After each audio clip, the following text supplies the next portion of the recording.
হযরত ওমর রাদিয়াল্লাহু তাআলা একবার তৃষ্ণার্ত অবস্থায় এক রাখাল ছেলেকে বলছিল যে, হে রাখাল, একটা দুধওয়ালা বকরির একটু দুধ আমারে পান করাও।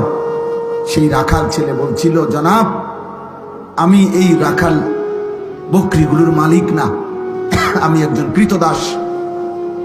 রাখাল আমার একজন মনিব আছে, মালিক আছে ছাগলগুলোর, বকরিগুলোর। আমি তো তার অনুমতি ছাড়া আপনাকে দুধ পান করাইতে পারি না। হযরত ওমর রাদিয়াল্লাহু তাআলা বলছে, হে রাখাল, তাইলে তুমি এক কাজ করো, একটা দুধওয়ালা বকরি আমার কাছে বিক্রি করে দাও। বিক্রি করে দিলে দুইটা লাভ হবে।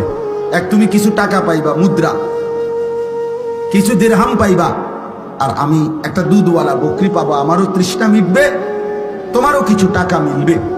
আর তোমার মালিকরে বাড়িতে গিয়া বলবা, একটা বকরি, এই আরব দেশে তো 200-400 বকরি এক লগে সরে, 2-4-500, 1000 আরো বেশি। তাইলে এখান থেকে দুইটা একটা হারিয়ে গেছে, কইতে কই গেছে গা, এটা বললে মালিক কিছুই মনে করবে না। কথা বুঝেন নাই? তুমি গিয়া বলবা একটা বকরি কম, এটা কই জানি গেছে গা, আমি কইতারি না, পাই না, খুঁজা পাই নাই, এতে তোমার মালিক কিছুই বলবে না।